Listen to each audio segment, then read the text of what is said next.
Praise the Lord church. फिर एक बार यीशु नासरी के नाम से आप सबों का मैं इस यूट्यूब के चैनल पर स्वागत करता हूं। सभी को जय मसीह की। परमेश्वर भला है और आज एक बार फिर वह हमारे मध्य में उपस्थित है, क्योंकि वो अपने वायदे का पक्का परमेश्वर है। हालेलुया। मैं यहोवा का धन्यवाद देता हूं। दिन प्रतिदिन वो मेरी और आपकी सहायता करता है, सुरक्षा करता है। और वचन कहता है कि जितनों ने उस पर विश्वास किया है, परमेश्वर ने उस विश्वास का हमेशा हमारे जीवनों में आदर किया है। हालेलुया। प्रियो, प्रभु भला है और वो कभी भी जो वाणी उसने धर्मी के लिए लिख रखी है या लिख छोड़ी है, उसके बाहर जाकर वो कभी भी काम नहीं करता। हालेलुया। परमेश्वर का धन्यवाद दे कि जब मेरी और आपकी सामर्थ्य और बल कम पड़ जाता है तो परमेश्वर स्वर्ग के फाटकों को मेरे और आपके लिए खोल देता है। प्रभु का मैं धन्यवाद देता हूँ हृदय की गहराइयों से कि बीते दिनों में जिस विषय पर हम लोगों ने मनन और अध्ययन किया, बहुत सारी गवाहियाँ मेरे पास आई है। आज भी मुझे कुछ लोगों ने फ़ोन करके कहा, राजस्थान में कोई अलवर करके एक स्थान है, मुझे भी नहीं पता, वहाँ से आज मुझे एक फ़ोन आया था और उन्होंने कहा कि परमेश्वर ने वचनों के द्वारा उनके जीवन में अद्भुत आशीषों को दिया है। और बीते दिनों में जिस वचन पर हमने मनन किया था कि आपको जो आत्मिक दान और वरदान या प्रभु का अभिषेक दिया गया है, वो स्टोर करने के लिए नहीं परंतु बांटने के लिए दिया गया है। हालेलुया। प्रभु का धन्यवाद हो। हमने उस विषय को पूर्ण रीति से समाप्त किया और आज सबों को फिर एक बार हम सबों को परमेश्वर ने इकट्ठा किया है और एक नए विषय की ओर आज हम बढ़ने वाले हैं।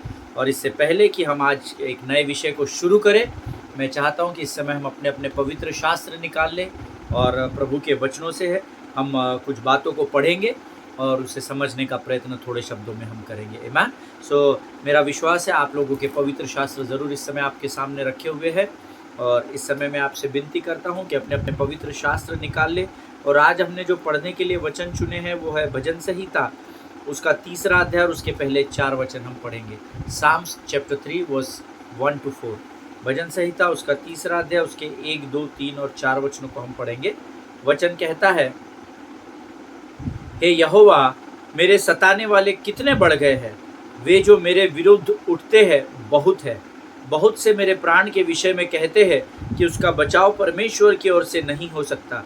परंतु हे यहोवा, तू तो मेरे चारों ओर मेरी ढाल है, तू मेरी महिमा और मेरे मस्तक का ऊंचा करने वाला है। मैं ऊंचे शब्द से यहोवा को पुकारता हूँ और वह अपने पवित्र पर्वत पर से मुझे उत्तर देता है। हालेलुया। ये परमेश्वर का वचन है और प्रभु इन वचनों के पढ़े जाने पर हम में से हर एक को आशीष दे। वचन कहता है, हे यहोवा, मेरे सताने वाले कितने बढ़ गए हैं, वे जो मेरे विरुद्ध उठते हैं बहुत है। हालेलुया। प्रियो, जब हम इस संसार में हैं और हम सब जानते हैं कि इस संसार में एक दूसरे के ऊपर चढ़ने की होड़ लगी हुई है।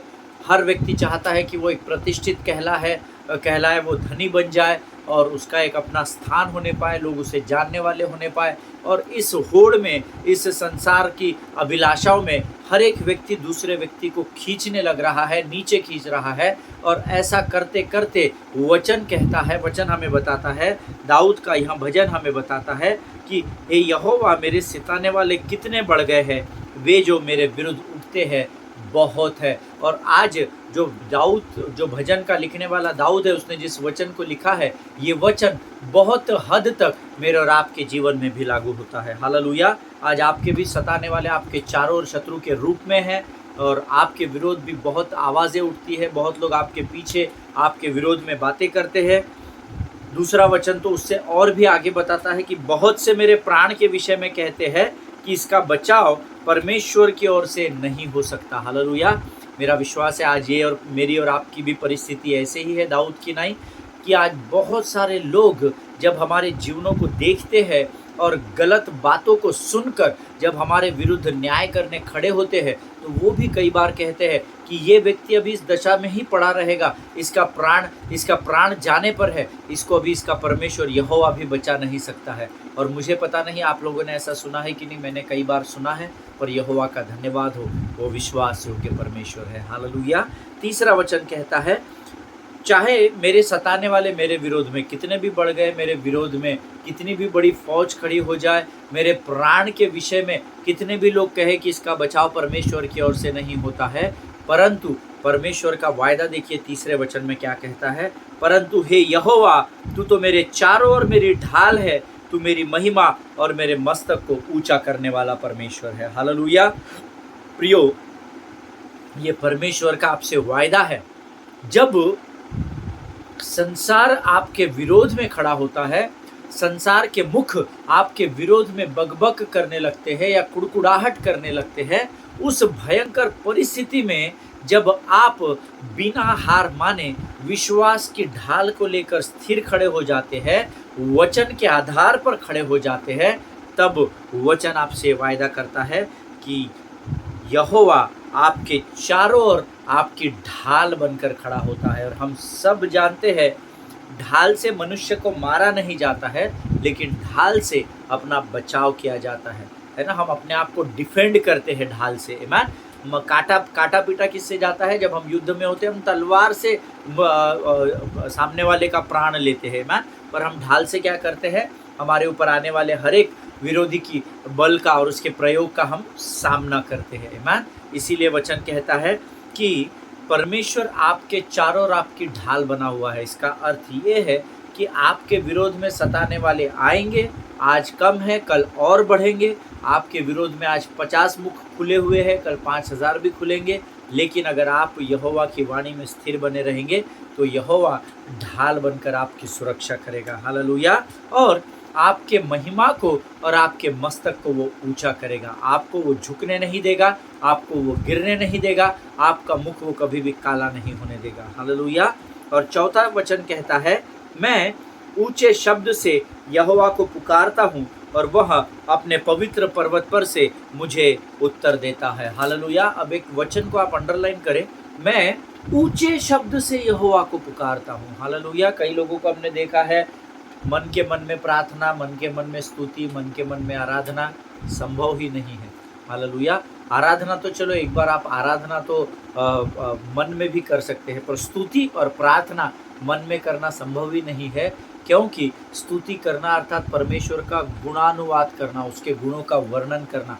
और जब हम किसी के विषय में किसी को इंट्रोडक्शन देते हैं तो हम अपने मन में नहीं देते हैं, हम अपना गला खोलकर ऊंचे स्वरों में हम परमेश्वर की स्तुति करते हैं। हालेलुया। या जब हम किसी का गुणानुवाद करते हैं तो हम मुखों को खोल कर करते हैं। जब हम प्रार्थना करते हैं तो प्रार्थना करना यानी प्रभु से बात करना होता है। आमीन। और बातें मन के मन में कैसे की जा सकती है? आमीन। सो हमेशा ध्यान में रखिएगा, आराधना, क्योंकि आप परमेश्वर के साथ कनेक्ट होते हैं। कई बार आराधना में हमारे मुख बंद हो जाते हैं और हम लोग सिर्फ सोकिंग मोड में होते हैं, प्रभु की उपस्थिति को सोक करते हैं या अपने आप में लेने की कोशिश करते हैं।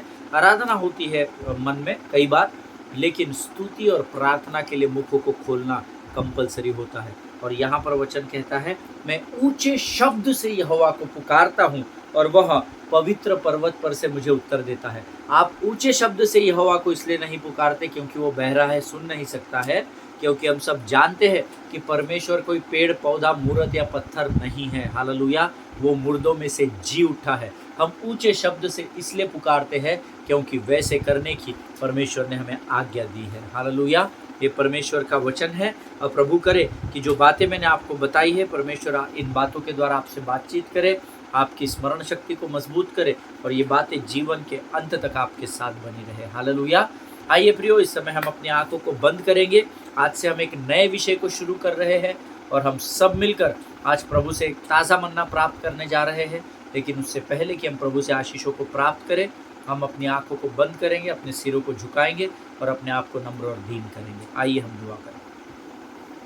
खुदावंद प्रभु यीशु नासरी के नाम से सुंदर और पवित्र समय के लिए हम तुझे धन्यवाद देते हैं। राजा परमेश्वर पिता, तू विश्वास योग्य है, कल आज और युगाने कभी भी न बदलने वाला प्रभु है। हम तेरी स्तुति और प्रशंसा करते हैं।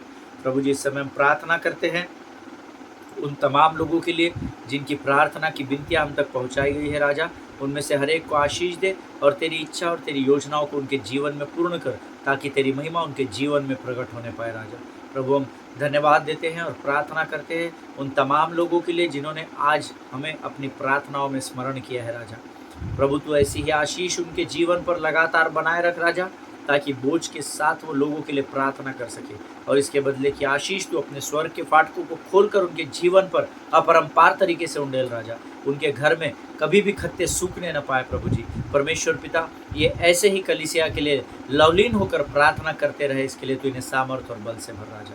प्रभु, हम आज जिस वचन को सुनने के लिए यहाँ इकट्ठा हुए हैं प्रभु, हम अपने शरीर, प्राण, आत्मा और बुद्धि को तुझे समर्पित करते हैं राजा। अपने आप को नम्र और दीन करते हैं प्रभु जी। जब तू वचनों के द्वारा हमसे बातचीत करता है, उसे समझने के लिए लगने वाली स्वर्गीय बुद्धि और ज्ञान से भरकर तैयार कर राजा, ताकि ये वचन हमारे मांस और गूदे में बने रहने पाए राजा।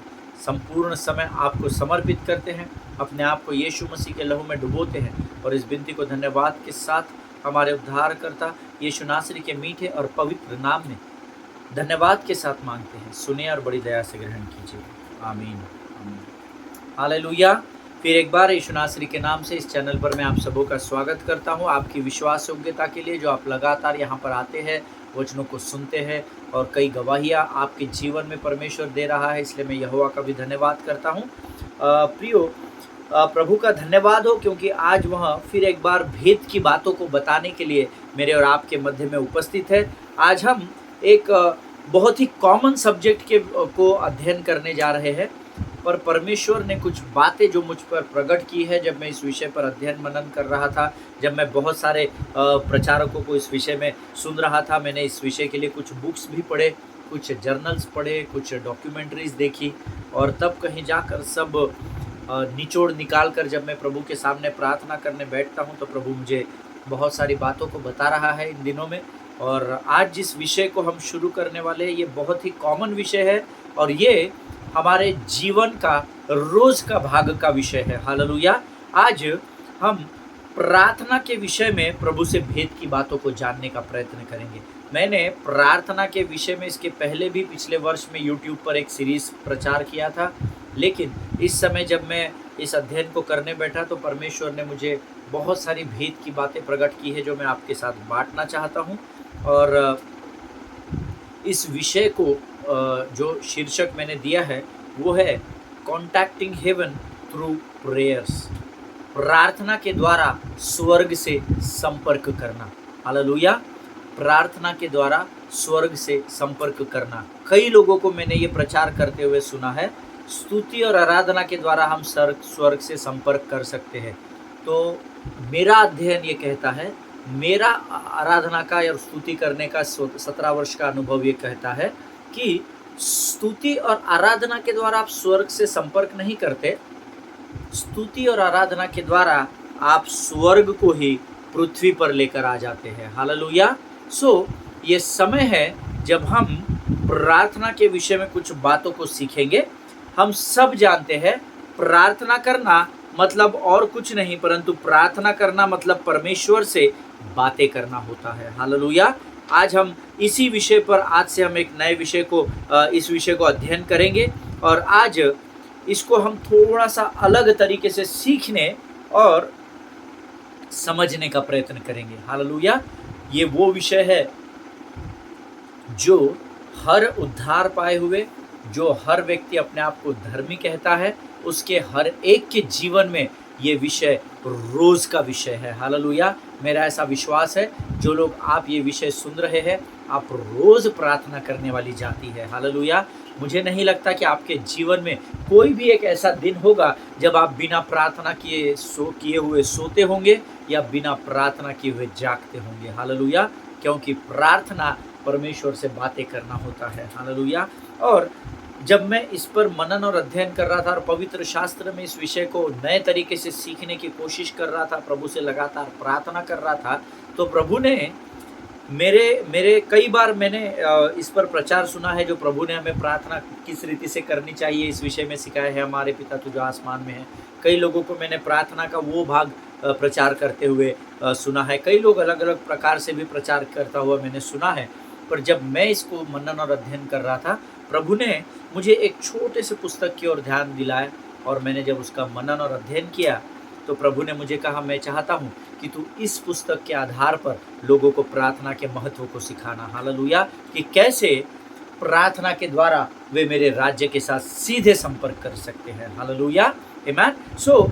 वो जो पुस्तक है that is the book of James chapter 5 verse 13 to 18 we are going to read.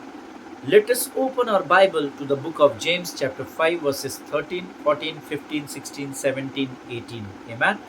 याकूब की पुस्तक उसका 5वां अध्याय उसके 13 से 18 वचनों को मैं चाहता हूँ आप लोग मेरे साथ अपने अपने पवित्र शास्त्र निकाल लें और हम सब इन वचनों को हम पढ़ेंगे और एक साथ हम पढ़ेंगे। आमीन। सो आइए हम इस वचन को एक साथ मिलकर पढ़ेंगे। वचन कहता है, यदि तुम में कोई दुखी हो तो वह प्रार्थना करे, यदि आनंदित हो तो वह स्तुति के भजन गाए, यदि तुम में कोई रोगी हो तो कलीसिया के प्राचीनों को बुलाए और वे प्रभु के नाम से तेल मल कर उसके लिए प्रार्थना करें, और विश्वास की प्रार्थना के द्वारा रोगी बच जाएगा और प्रभु उसको उठाकर खड़ा करेगा, और यदि उसने पाप भी किए हो तो उनकी भी क्षमा की जाएगी। इसीलिए तुम आपस में एक दूसरे के सामने अपने अपने पापों को मान लो और एक दूसरे के लिए प्रार्थना करो जिससे चंगे हो जाओ। धर्मी जन के प्रार्थना के प्रभाव से बहुत कुछ हो सकता है। हालेलुया। हमारा विषय का संपूर्ण अध्ययन हम याकूब की इस पत्री से सीखने का प्रयत्न करेंगे। आमीन। परमेश्वर इन पढ़े हुए वचनों पर हम में से प्रत्येक को आशीष दे, ऐसे में आप सबों के लिए प्रार्थना करूंगा। प्रियो, हमारा जो फोकस वचन का है वो याकूब की पत्री है, उसके 5वें अध्याय के इन वचनों पर हम मनन और अध्ययन करेंगे। और भी अलग अलग वचन प्रभु हमें समय समय पर बताएगा, ऐसा मेरा विश्वास है। लेकिन हमारा जो आधार है इस अध्ययन का, कॉन्टैक्टिंग हेवन थ्रू प्रेयर्स, प्रार्थना के द्वारा स्वर्ग से संपर्क करना, हमारा जो बेस लाइन है वो ये याकूब की पत्री है और इसी से हम प्रार्थना के विषय में सीखने का प्रयत्न करेंगे। आमीन। याकूब की पत्री जो है वो मसीहियत का पालन करने में, विश्वास के साथ ही कर्म करने और लगातार प्रार्थना करने के महत्व पर बल देती है। ये जो लोग नोट्स लिखते हैं अगर आप लोग, तो आप ज़रूर अपने नोट्स में लिख लीजिएगा। याकूब की पत्री खासकर हमें तीन बातों की ओर हमारा ध्यान केंद्रित करती है। नंबर 1, लगातार प्रार्थना करने के विषय में। नंबर 2, मसीहियत का पालन करने में, प्रभु यीशु मसीह के वचनों का पालन करने में, विश्वास के साथ कर्म करने में। इन 3 बातों के विषय में विशेषकर याकूब की पत्री हमें पूरे अध्यायों में सिखाती है। Hallelujah. These verses, James chapter 5 verses 13 to 18 are dominantly taught to us by James, है ना। बड़े अधिकार के साथ याकूब ने हमें इस विषय में इस अध्ययन में प्रार्थना के विषय में सिखाया है। डोमिनेंटली उसने सिखाया है, जोर देकर उसने हमें सिखाया है, और हम प्रभु से रोज प्रार्थना में मांगेंगे कि प्रभु नई नई बातों को तो इस विषय में हमारे जीवन पर खोल कर रख दे। हालेलुया। अगर आप इन वचनों को ध्यान से पढ़ेंगे तो प्रार्थना, ये जो शब्द है, ये तकरीबन 7 बार इस्तेमाल हुआ है। 7 टाइम्स प्रार्थना, ये जो शब्द है, ये 7 बार इस्तेमाल हुआ है। और जब मैं इस पर वचन और मनन कर रहा था, बहुत सारी बातें प्रभु ने मुझे बताई। Total number of verses are 6, 13, 14, 15, 16, 17, 18, total 6 वचन हम अध्ययन कर रहे हैं, या अभी हमने पढ़े हैं। लेकिन 6 वचनों में 7 बार अप्रॉक्सीमेट ये शब्द आया है प्रार्थना। आमीन। Total number of verses are 6, but the word pray और प्रेयर, अर्थात दोनों एक ही शब्द है, प्रे और prayer being used for 7 times. Now the question is why. मैंने प्रभु से ये पूछा कि परमेश्वर, तू याकूब की इस पत्री में हमें इतनी गहराई से प्रेयर के बारे में या प्रार्थना के विषय में कौन सी ऐसी बातें हैं जो सिखाना चाहता है।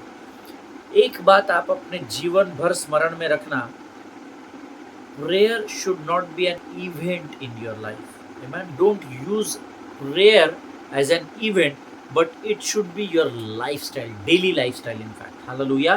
प्रार्थना को किसी इवेंट के रूप में इस्तेमाल मत कीजिए। जैसे होता है ना, एक आध फंक्शन होता है तो चलो आज हम पार्टी करेंगे, है ना, आज क्रिसमस है, हम आज विशेष खाना बनाएंगे। सो प्रार्थना ऐसा एक विशेष दिन करने की बात नहीं है, लेकिन the prayer must be your lifestyle. Hallelujah. लेकिन प्रार्थना ये आपके और मेरे जीवन के रोज का भाग होना अनिवार्य है। जैसे हम श्वास के बगैर जीवित नहीं रह सकते, वैसे ही प्रार्थना रहित जीवन के द्वारा भी आप जीवित नहीं रह सकते। आप मृत्यु को प्राप्त कर जाते हैं। आत्मिक मृत्यु की मैं बात कर रहा हूँ। क्यों? क्योंकि प्रार्थना में जब तक आप बने हैं तो आप प्रभु की संगति में बने हैं।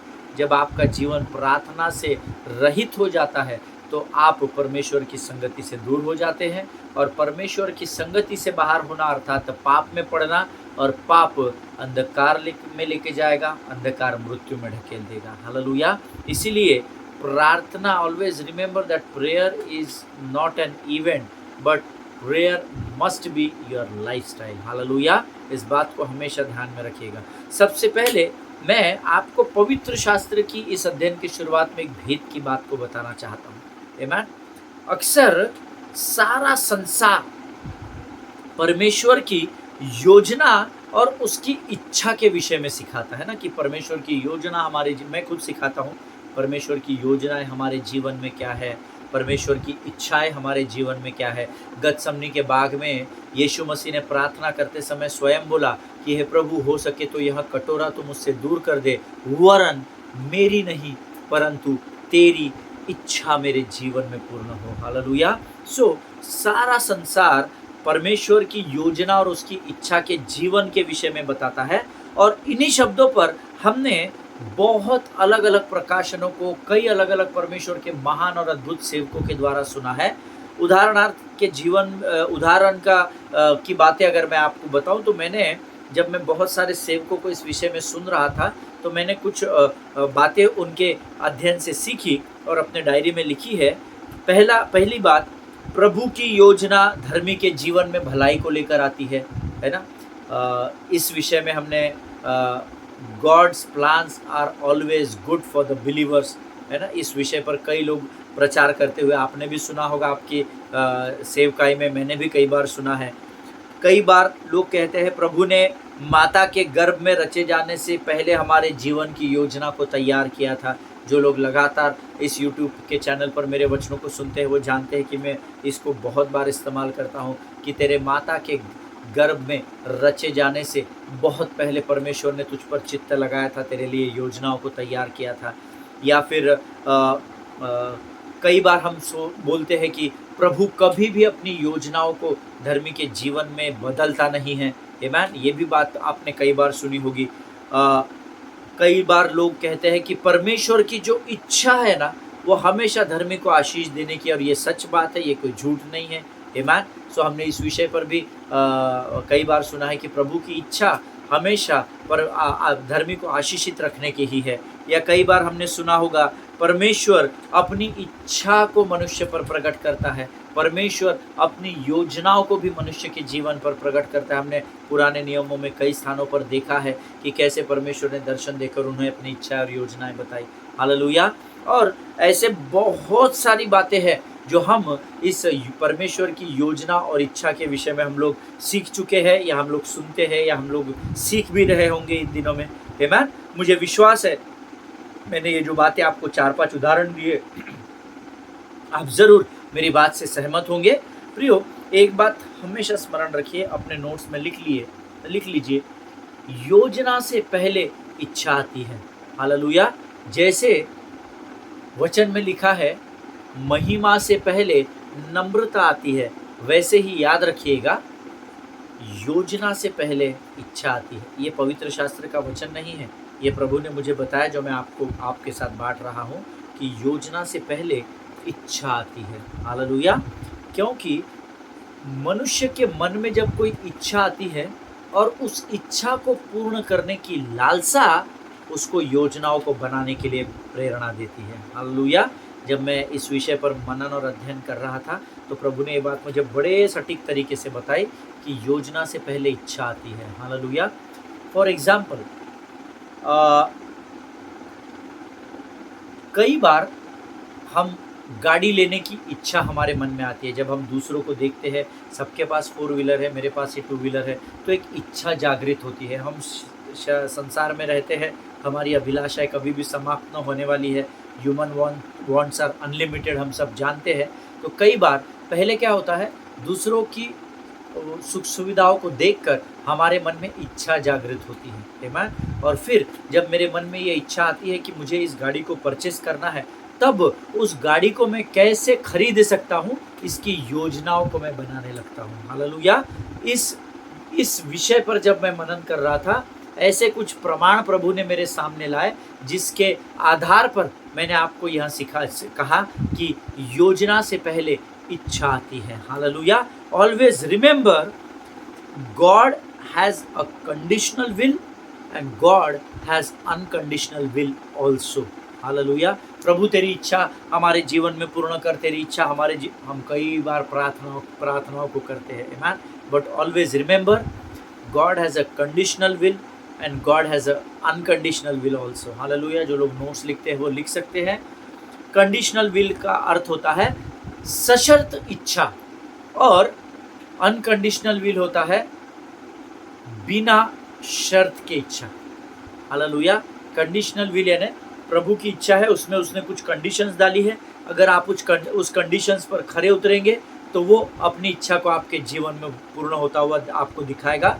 लेकिन कुछ जगह पर आपकी इच्छा नहीं भी है, आप उन बातों को गौर भी नहीं देंगे, ध्यान भी नहीं देंगे, फिर भी क्योंकि परमेश्वर ने वाचा बांधी है, तो वो ज़रूर आपके जीवन में अपनी इच्छा को प्रकट करेगा। हालेलुया। परमेश्वर की इच्छा का अर्थ क्या है, ये समझना पहले बहुत ज़रूरी है। हालेलुया। परमेश्वर की इच्छा का अर्थ है जो वो आपके जीवन में करने का फैसला करता है या उसे खुद तय करता है। हालेलुया। आपकी जीवन की परिस्थिति को देखकर वो तय नहीं करता है। आप रो रहे हैं तो आशीष दे दी, आप हंस रहे हैं तो ठीक है, कोई बात नहीं, तेरा मेरे तरफ ध्यान नहीं है बेटा, तू आनंद मना ले, है ना, फिर कभी मैं आकर मिलूंगा। नहीं, परमेश्वर की इच्छा, गॉड्स विल मीन्स जो वो आपके जीवन में, God's will is what he determines to happen. हालेलुया। But it can happen unconditionally और कंडीशनली ऑल्सो। हालेलुया। परमेश्वर की इच्छा का अर्थ है कि जो उसने आपके जीवन में करने का ठान लिया है वो ज़रूर करेगा। कुछ बातें आपके जीवन में वो कंडीशंस के साथ अपनी इच्छा को पूर्ण करा लेगा, कुछ बातें बिना शर्त के वो आपके जीवन में अपनी इच्छा को पूर्ण कर लेगा। हालेलुया। ये परमेश्वर का वचन है। हमारे इस अध्ययन का आधार याकूब की पत्री, उसका 5वां अध्याय, उसके 13 से 18 वचन है। इस बात को स्मरण रखिएगा। आज हम यहाँ पर रुकेंगे। मैंने आज आपको बताया कि परमेश्वर की इच्छा का अर्थ क्या है, और मैंने आपको ये भी बताया है कि योजना से पहले हमारे जीवन में इच्छाएं आती है। हालेलुया। आज हम इस अध्ययन को यहीं समाप्त करेंगे। कल एक बार फिर हम इसी विषय में आगे बढ़ेंगे, और मैं चाहता हूँ इस समय हम अपनी आंखों को बंद करेंगे और हम प्रार्थना करेंगे। आइए हम दुआ करें। खुदावंद प्रभु यीशु नासरी के नाम से सुंदर और पवित्र समय के लिए हम तुझे धन्यवाद देते हैं। राजा, तू महान और जीवित परमेश्वर है। तेरी स्तुति और प्रशंसा करते हैं। इस नए विषय के लिए, वेद की बातों को तूने बताया, हम तुझे धन्यवाद देते हैं। राजा प्रभु, ऐसे ही तू हमारी सहायता और मदद कर, ताकि हम अपनी आत्माओं को मजबूत कर सकें। फिर एक बार सारी बातों के लिए तुझे धन्यवाद देते हैं। सुबह से अब तक हमें संभाल कर रखा, हमारी सुधि लिए हम तेरा धन्यवाद देते हैं।